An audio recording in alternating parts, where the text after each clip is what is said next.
La doctrina de la Trinidad, sin duda alguna, es difícil de explicar.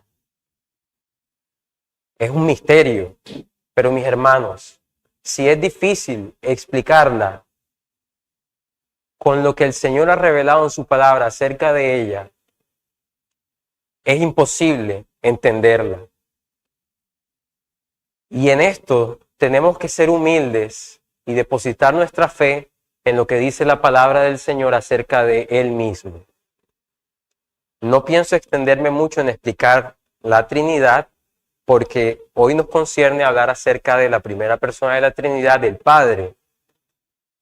Aquí en la iglesia tenemos material que podemos compartir con ustedes, si ustedes se acercan y nos piden a los pastores o a los liderazgos acerca de la Trinidad, o si tienen alguna duda, también nuestros pastores pueden ayudarnos luego de la enseñanza. Pero dando algo muy breve, diciéndolo en palabras sencillas, lo que pudiera yo explicar acerca de la Trinidad es lo siguiente, lo que dice la Escritura. La palabra declara en Deuteronomio 6:4, esta era una oración que repetía el pueblo de Israel una y otra vez, conocida como el Shema, todos los días de su vida. Y el versículo 4 del capítulo 6 de Deuteronomio dice así: Oye Israel, Jehová nuestro Dios, Jehová uno es. Y continúa diciendo: y amarás a Jehová tu Dios de todo tu corazón y de toda tu alma y con todas tus fuerzas. Pero lo que nos concierne en este pasaje es lo que dice acerca de Dios. Jehová es tu Dios, Jehová uno es. Y en medio de culturas politeístas en la antigüedad, Israel era conocido por ser un pueblo, o el único pueblo monoteísta en ese entonces. Solo creían en un Dios. Si nosotros vemos la historia de Grecia, bueno, es fácil para nosotros recordar la cantidad de dioses que ellos tienen. De hecho, la palabra nos menciona en un viaje de Pablo en el que él llega a Atenas y ve la ciudad llena de estatuas y de ídolos. Pero Israel siempre fue conocido por ser un pueblo monoteísta. Y eso es lo que declara la Biblia acerca de Dios. Dios es uno. Y es necesario que así sea. Porque si no fuera Él solo Dios, no fuera Dios.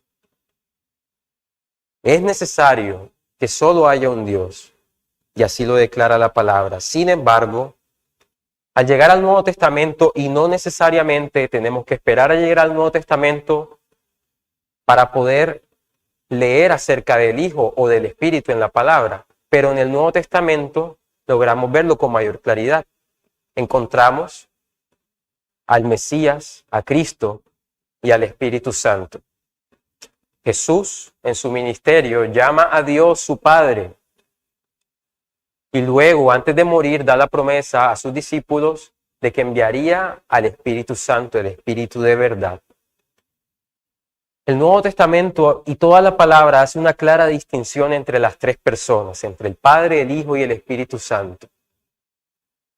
Las distingue una de otras. Lo podemos ver en pasajes como cuando Pablo exhorta o da unas consideraciones acerca de cómo las mujeres deben actuar en la iglesia en 1 Corintios. Cuando dice, Cristo es la cabeza del varón. El varón es la cabeza de la mujer. Y luego dice, Dios es la cabeza de Cristo. Hay una clara distinción. Cuando el Señor habla acerca del Espíritu Santo, lo que dice es lo siguiente, que el Padre les enviaría otro consolador, refiriéndose a que Él ya era un consolador, Cristo mismo. Pero se refiere al Espíritu Santo como otro consolador. En resumen, mis hermanos, podemos también observar la distinción entre las tres personas, del Padre, el Hijo y el Espíritu Santo. Sin embargo, la Biblia declara de cada uno de ellos que cada uno es Dios. El Padre, la mayoría de veces la Biblia se refiere al Padre como Dios. En las cartas del Nuevo Testamento vemos que se refiere al Padre cuando usa el término Dios mayormente. Cuando un autor de la palabra se refiere a Jesús, mayormente usa el término Señor. Y cuando habla del Espíritu Santo, habla del Espíritu. Varias veces lo llama el Espíritu de Cristo, el Espíritu de verdad. Pero mis hermanos, la muestra más clara de una de las tres personas de la Trinidad siendo llamada Dios, aparte del Padre, la podemos encontrar en Juan 1:1. Cuando Juan abre su libro diciendo, en el principio era el Verbo, y el Verbo estaba con Dios, y el Verbo era Dios. Entonces ahí está definida claramente la deidad del Señor Jesús. También cuando el Señor se le aparece a Tomás, Tomás dice, si no pongo mis manos en sus llagas, no voy a creer. Luego Jesús se le aparece y Tomás lanza la expresión, Señor mío y Dios mío. Eso al final del libro de Juan. Juan es el que se encarga de resaltar más la deidad del Señor que los otros evangelistas. Ahora, ¿qué hay del Espíritu Santo? Si recordamos el incidente en la iglesia de los Hechos de Ananías y Zafira, cuando ellos sustraen parte de un dinero para no ofrendarlo a la iglesia, recordemos que ellos caen muertos, pero recordemos lo que le dice Pedro. Pedro les dice, ¿por qué dejaron que el enemigo los hiciera mentir contra el Espíritu Santo? Y luego en ese mismo pasaje dice, no han mentido a hombre, sino a Dios. Espérate un momento. Pablo había dicho, porque han mentido al Espíritu Santo. Y luego dice, no han mentido al hombre, sino que han mentido a Dios. Entonces, ¿a quién mintieron? ¿Al Espíritu Santo o a Dios? Hermanos, es claro que está hablando de que el Espíritu Santo es Dios. Y así, mis hermanos, para no extenderme más, debemos creer lo que está escrito. Hay un solo Dios en tres personas. No uno que se manifiesta en tres personas. Es decir, no uno que por un momento es el Padre, luego el Hijo y luego el Espíritu. Eso es una antigua herejía ya condenada en los primeros siglos. Tampoco es tres dioses. No creemos en tres dioses distintos. Creemos en un solo Dios que subsiste en tres personas. Una misma esencia, tres personas. Un Dios en tres personas. Ir más allá, mis hermanos, es navegar en aguas peligrosas. Entonces lleguemos hasta donde la Biblia llega y descansemos por fe en este bello misterio. Si pudiera Dios ser comprensible, no fuera Dios. Pero hoy vamos a hablar acerca del Padre. Y Deuteronomio, el capítulo 32, el versículo 4 al 6. Deuteronomios 32, versículo 4 al 6.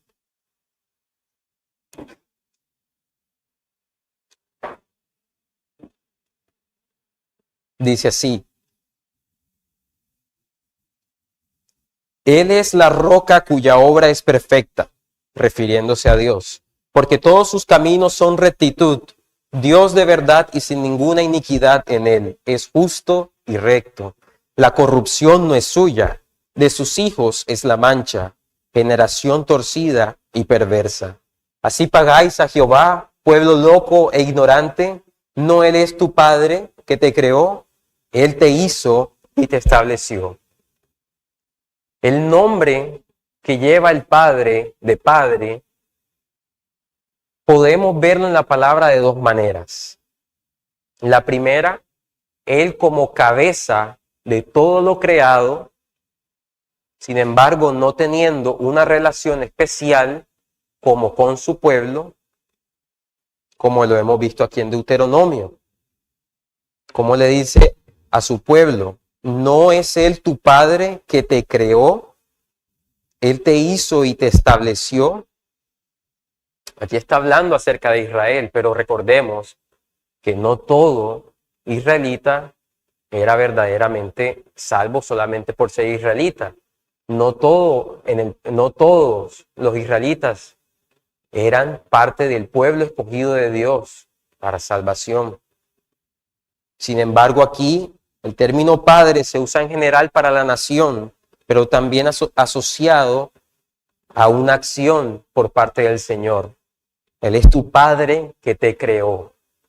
En el sentido de que todas las cosas han sido creadas por Dios, Él puede ser llamado Padre de la creación.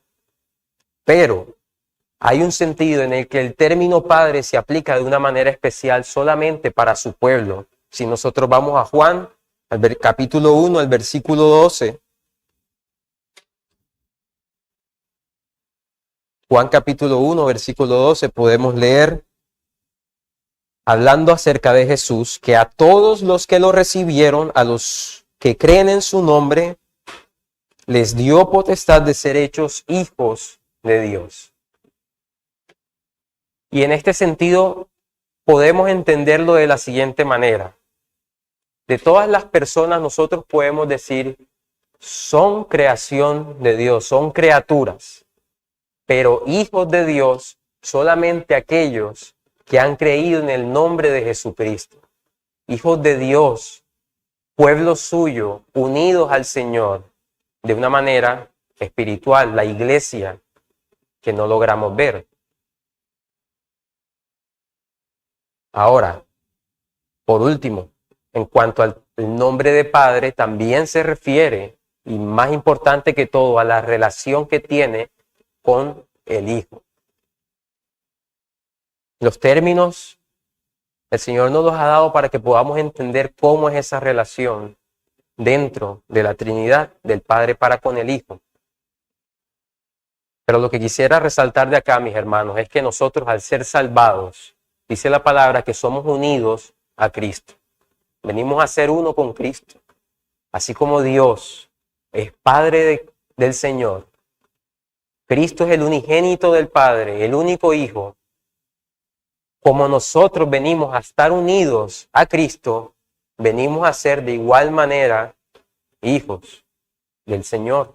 Dios nos trata como trata a su Hijo, solo porque estamos en Él, porque estamos unidos a Él.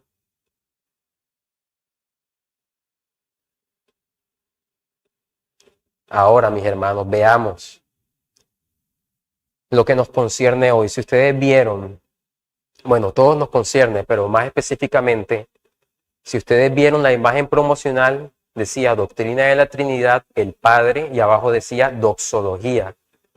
La palabra doxología es alabanza. Y recordemos que esta serie lo que busca es mostrarnos cómo la Biblia nos llama a adorar a cada persona de la Trinidad. Entonces ahora vamos a pasar a considerar, ya visto brevemente la Trinidad y habiendo hablado también del Padre y del nombre que Él posee, vamos ahora a considerar por qué el Padre debería ser adorado. Quisiera que fuéramos a Éxodo, el capítulo 33.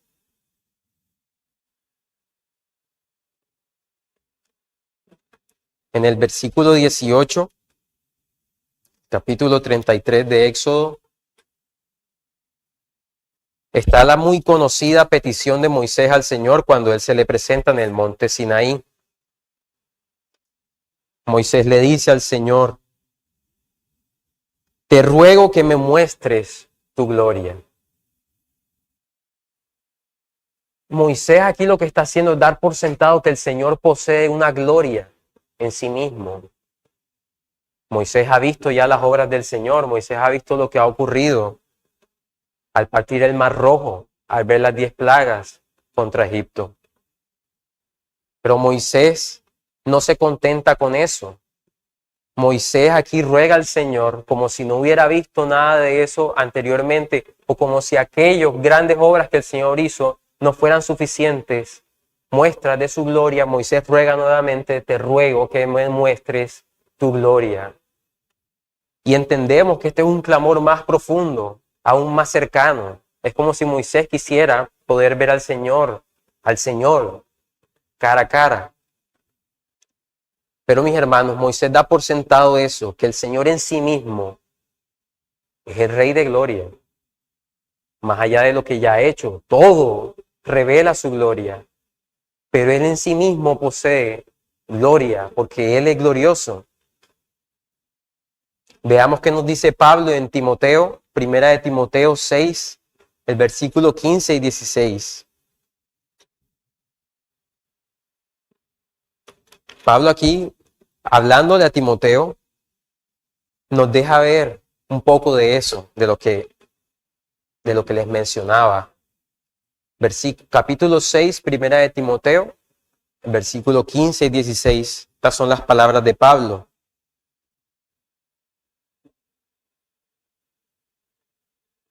La cual a su tiempo mostrará el bienaventurado.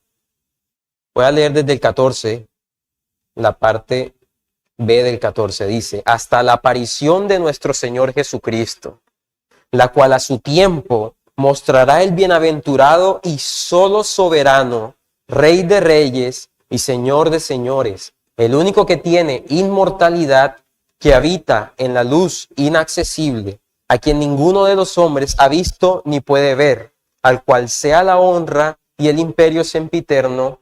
Amén. Dios habita la luz inaccesible y tal vez esta es una de las expresiones más claras de la santidad del Señor en toda la palabra.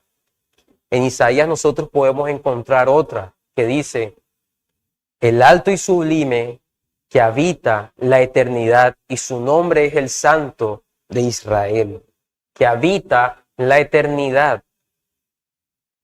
Y aquí Pablo está diciendo, el único que tiene inmortalidad.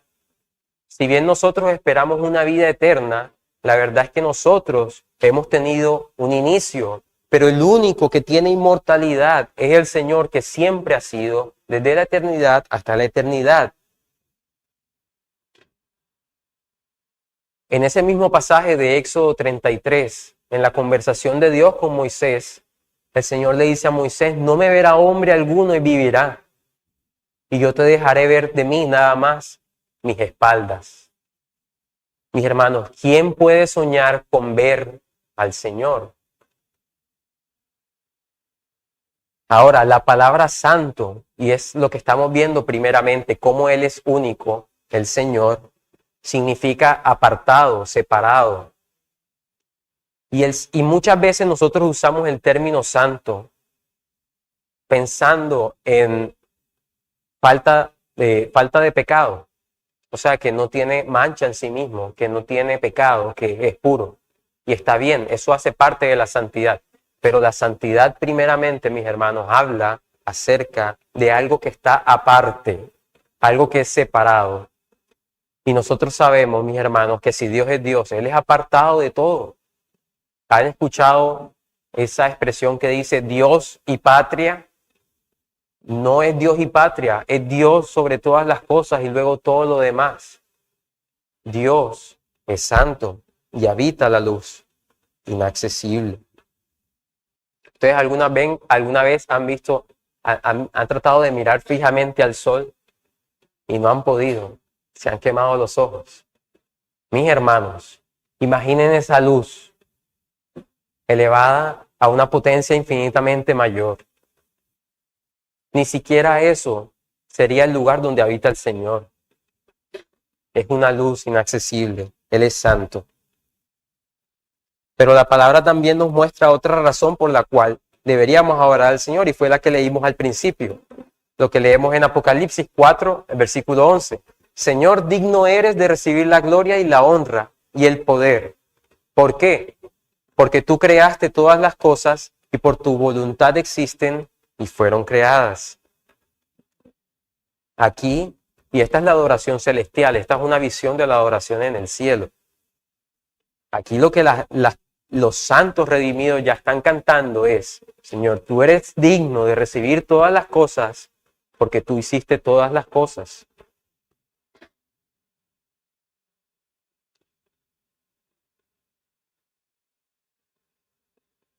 El Señor nos creó. ¿Alguna vez han pensado cómo pudiera haber sido esa escena? ¿Cómo lo describe David? Tú formaste mis entrañas, tú me hiciste en el vientre de mi madre. Mis hermanos, imaginemos al Señor creándonos, porque eso es lo que somos, creación, criaturas, que hemos venido a ser hijos, pero Él es el creador.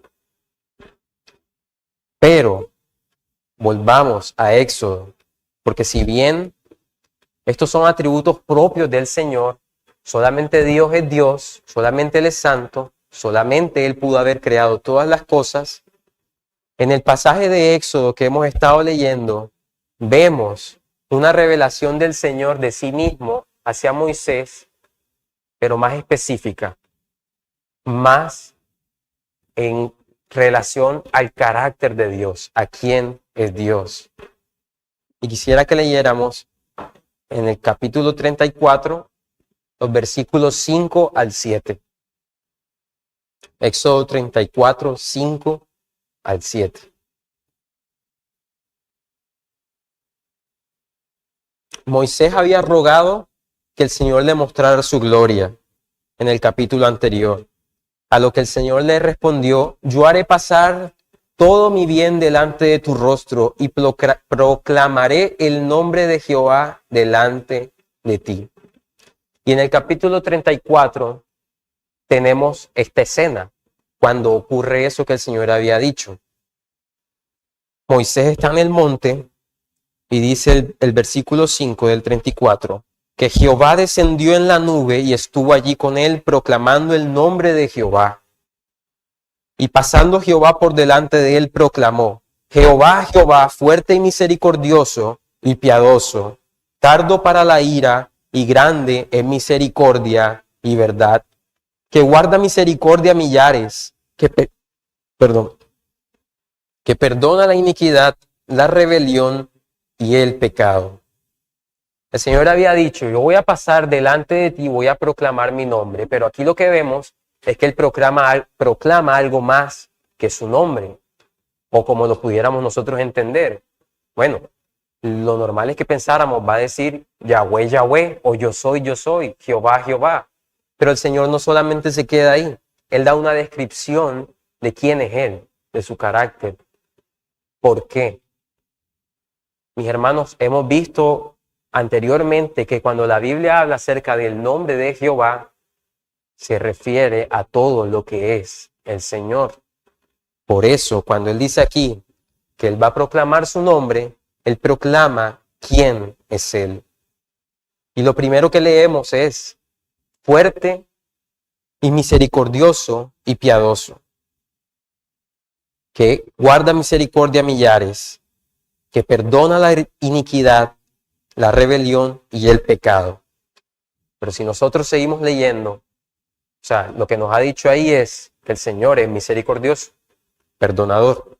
Pero si seguimos leyendo, dice: y que de ningún modo tendrá por inocente al malvado, que visita la iniquidad de los padres sobre los hijos y sobre los hijos de los hijos hasta la tercera y cuarta generación.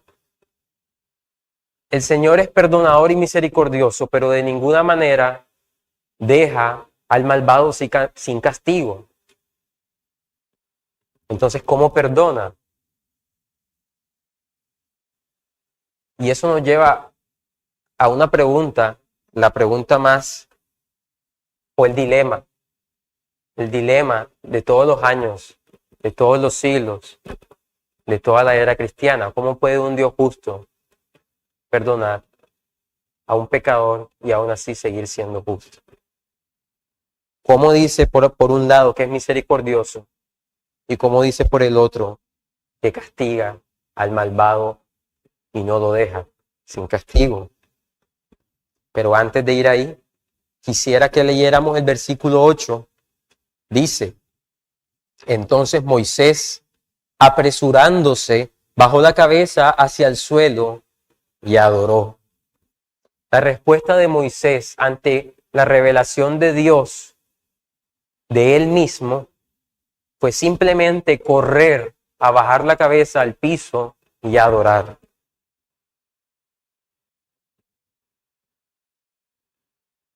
El conocimiento de Dios, mis hermanos, en sí mismo debe llevarnos a adorarlo.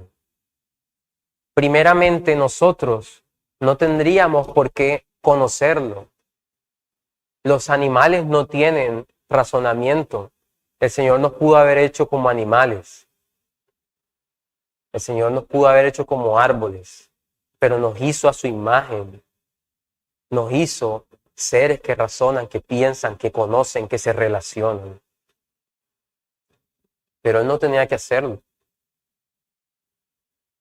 Entonces, mis hermanos, ya el solo hecho de tener la oportunidad de poder hacerlo, y es que aún al ser nosotros pecadores, mucho menos podemos siquiera alzar el pensamiento a tratar de querer conocerlo, no somos dignos. Pero mis hermanos, que el conocimiento de Dios en sí mismo sea suficiente para llevarnos a adorar, y eso es lo que hemos estado viendo ahora. ¿Quién es Dios? El Santo, el Creador, y ahora nos muestra que es misericordioso y justo. Ahora, ¿dónde podemos conocer a Dios? En Romanos, Pablo escribe que su eterno poder y deidad, las cosas invisibles de Él se hacen claramente visibles por medio de la creación. Bueno, es una manera. Pero ¿dónde podemos conocer al Señor, al Padre, más? Y la respuesta, mis hermanos, es en la cruz del Calvario. Y quisiera que escucháramos esto del mismo Señor Jesucristo.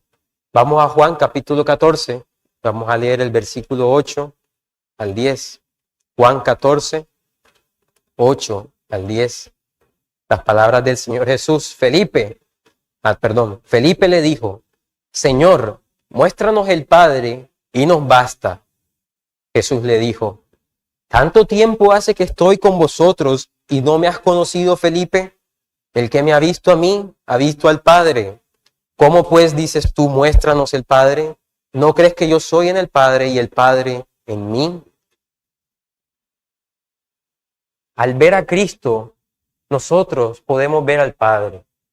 En todo lo que hizo Cristo podemos ver el carácter del Padre. En Cristo tenemos la máxima revelación del Padre, como dice Hebreos. En Él habita corporalmente toda la plenitud de la deidad. En Cristo, la deidad se hizo visible a nosotros de manera palpable. El Verbo se encarnó y en Cristo podemos conocerlo. Ahora, en Juan 17 nosotros vemos esto. Juan 17, el versículo 6. Dice el Señor orando al Padre: he manifestado tu nombre a los hombres que del mundo me diste. Recordemos, he manifestado tu nombre, he manifestado quién eres a los hombres que del mundo me diste. El Señor estaba revelando al Padre. Si nosotros regresamos a Juan 1, dice en el versículo 18, a Dios, refiriéndose al Padre, nadie le vio jamás. El unigénito Hijo que está en el seno del Padre, Él le ha dado a conocer. Entonces, mis hermanos, por medio de Cristo podemos nosotros conocer al Padre. Pero ahora lo que les dije ahorita, en la cruz es donde mayormente podemos conocer quién es Dios. Vayamos otra vez a las palabras del Señor en Juan 12, el versículo 27 y 28. Juan 12, 27 y 28. Antes de morir, el Señor dice: ahora está turbada mi alma, ¿y qué diré? Padre, sálvame de esta hora, mas para esto he llegado a esta hora. Padre, glorifica tu nombre. La hora de la cruz había llegado. Y Jesús, nuestro Señor, le dice al Padre: para esta hora, para esto he llegado a esta hora. Padre, glorifica tu nombre. En la cruz, el nombre del Padre iba a ser glorificado. Otra vez el nombre, todo lo que es Dios, todo lo que Él es, iba a ser glorificado ahí. Entonces vino una voz del cielo y dijo, lo he glorificado y lo glorificaré otra vez. Nosotros estamos viendo esta serie buscando lo que dice la palabra para llevarnos a glorificar al Señor. Pero lo que acabamos de leer es que el Señor mismo está interesado en que su nombre sea glorificado. Él es el más interesado en eso. Y de hecho, de eso hablaremos un poco este sábado en la reunión de jóvenes. Pero mis hermanos, lo que estamos viendo acá es que en la cruz, de alguna manera, quién es Dios, su nombre iba a ser exaltado. Ahora, veamos por qué. Cuando Pablo en el libro de Romanos da toda una cátedra acerca del Evangelio, del capítulo 1 al capítulo 11, en el capítulo 11 al final él termina diciendo esta exclamación, después de explicar el Evangelio. Oh profundidad de las riquezas, de la sabiduría y de la ciencia de Dios.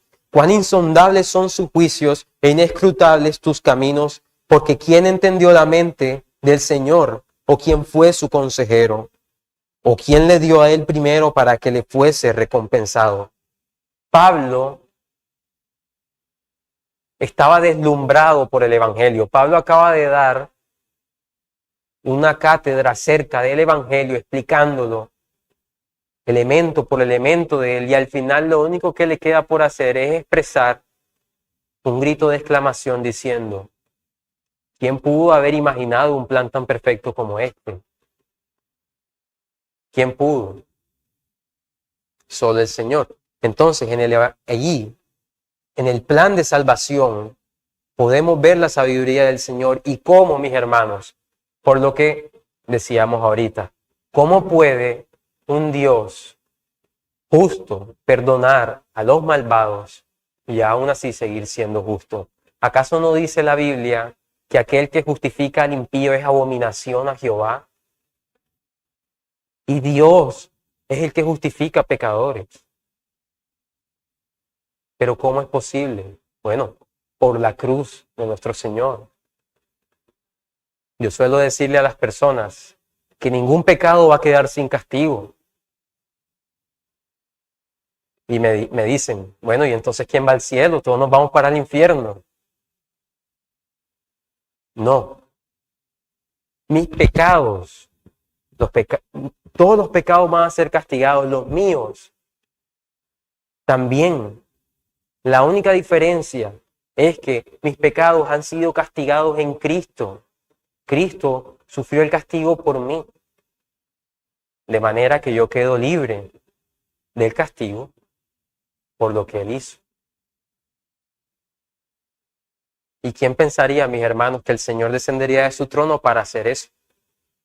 Ahora, en la cruz, la justicia de Dios es reivindicada. La justicia de Dios permanece, reivindicada no, disculpen. La justicia de Dios permanece intachable, porque Él nunca deja de castigar el mal. ¿Qué es lo que ocurre en la cruz? Vemos que el Señor recibe el castigo que nos corresponde. Y toda la ira de Dios es derramada sobre Él. En ese acto tan cruel, nosotros podemos ver cómo el Señor aborrece el pecado. Lo aborrece. Nosotros pensemos por un momento en la crucifixión, en qué sufrió el Señor. El Señor fue abandonado por el Padre. El Padre ocultó su rostro. De esa manera el Señor aborrece el pecado. El Señor no tiene nada que ver con el pecado. Es como si aquí estuviera el pecado y aquí está el Señor y hay una pared en medio. Él oculta su rostro. Él no tiene nada que ver con eso. Y como Cristo se hizo pecado, el Padre ocultó su rostro de Él. En la cruz vemos cómo el Señor aborrece el pecado, cómo Él es santo, lo que hablábamos al principio. En la cruz también vemos cómo Él es justo porque no deja de castigar. Pero en la cruz también vemos su misericordia, cómo amó al pecador que decidió tomar su lugar. Pero aún en la cruz, mis hermanos, podemos ver al Señor Creador, porque la cruz dio paso, permitió el inicio de una nueva creación. Nosotros venimos a ser nuevas criaturas por el Señor. Entonces, en la cruz, mis hermanos, la cruz es como si fuera un diamante. Y cada vez que a un diamante le pega una luz, el diamante rebota un brillo. Y es como si pudiéramos tomar ese diamante, la cruz de nuestro Señor, y cada vez que lo giramos, ver un brillo nuevo. O decirlo de otra manera, si tuvieras un diamante, para ti eso es algo preciado, ¿cierto? Y tú lo tuvieras en tu mano, lo contemplaras por un momento, pero te olvidaras de que él tiene más lados, y no lo contemplas por el lado o por el otro. Bueno, mis hermanos, la cruz es como un diamante con lados infinitos donde contemplar el carácter de nuestro Dios. Bueno, esa es la primera razón por la cual nosotros deberíamos adorar a Dios, por quién es Él. Sin embargo, como leímos otra vez al principio, digno eres de recibir la gloria porque tú creaste todas las cosas. También por sus obras nosotros podemos adorar al Señor, o estamos llamados a hacerlo. Y aún sus obras siguen revelando quién es Él. O sea, que el punto central nunca está distante de quién es Dios. ¿Quién es Dios? ¿Quién es Dios? Podemos verlo en la creación, si vamos al Salmo 8, el versículo 3 y el versículo 4.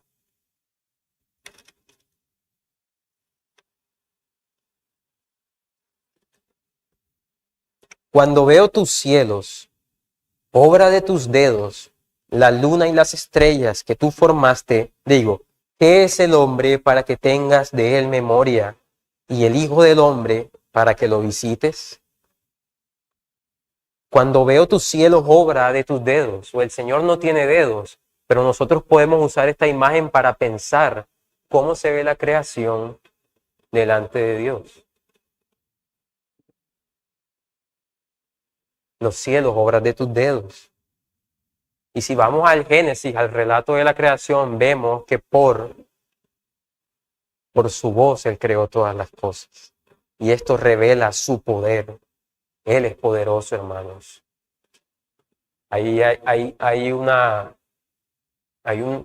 evento, o un encuentro más bien es la palabra, en el libro de Juan, en el que el Señor va caminando con sus discípulos y se le aparece un centurión y le dice que su hijo está muriendo. Pero el centurión había venido de otro pueblo de Galilea, estaba lejos. El Señor le dice, ve, ya está sanado. Con solo decir, ve, ya está sano, el Señor sanó a este niño moribundo. Cuando yo leí eso hace muchos meses, o muchos años ya, bueno, no, tal vez el año pasado, bueno, no importa. El punto es, cuando yo leí eso, mis hermanos, lo que yo pensé fue, espérate un momento, si yo fuera un discípulo del Señor en ese momento, yo estoy caminando con alguien que acaba de decir algo, y eso que acaba de decir ocurre a metros y kilómetros de distancia de aquí en el momento. O sea, estoy con alguien que en este momento pudiera decir, desintégrate, y yo me desintegraría. Si yo hubiera sido uno de los discípulos del Señor en ese momento y hubiera temido. Bueno, después de saber que el Señor había venido a rescatarnos, todo estaría bien, ¿no? Porque después pensaría, este mismo que tiene tal poder, vino a salvarme y me ha hecho su hijo. Entonces, uno piensa en el poder del Señor, que solo con su voz uno debe caer de rodillas al pensar en su poder.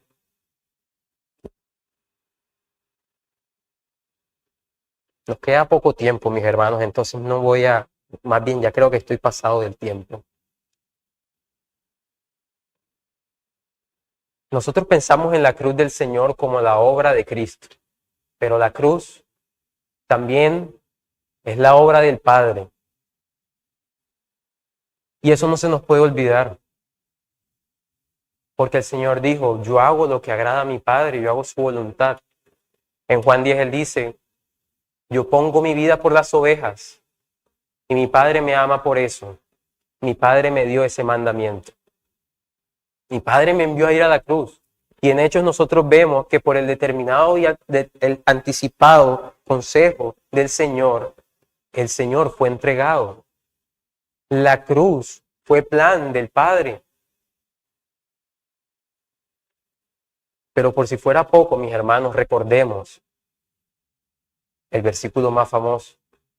De tal manera amó Dios al mundo que dio a su Hijo, que ha dado a su Hijo unigénito para que todo aquel que en Él cree no se pierda, mas tenga vida eterna. La pregunta es, ¿quién amó? El Padre amó, Dios amó. ¿Quién dio? El Padre dio al Hijo. De todas las obras que nosotros pudiéramos decir del Señor, la cruz es la obra en la que nosotros podemos conocer quién es Él, cómo Él nos amó, cómo Él fue justo y no negoció su justicia, cómo Él permaneció santo, cómo Él mostró su misericordia y amor y cómo Él sigue siendo creador. En la cruz, en la cruz, en la cruz. La cruz, la obra del Señor, pero la cruz también, mis hermanos, recuérdenlo y váyanse con esto. La cruz, la obra del Padre. En la cruz podemos conocerlo. Y mientras miramos y contemplamos al Señor en la cruz, mientras miramos a la cruz y contemplamos al Padre, y lo conocemos más y más, mis hermanos, solo nos va a quedar una cosa. Como Moisés, apresurarnos a bajar el rostro al suelo y adorar. O como Pedro, caer de rodillas en la barca y esperar que Él nos diga como le dice a Pedro, no temas. Y no tememos, porque aunque estamos delante del Santo, aunque podemos conocerlo, Él nos salvó. Todas las cosas son para Él, por Él y de Él. Lo hemos cantado hoy. Por eso a Él sea la gloria por los siglos de los siglos. Amén.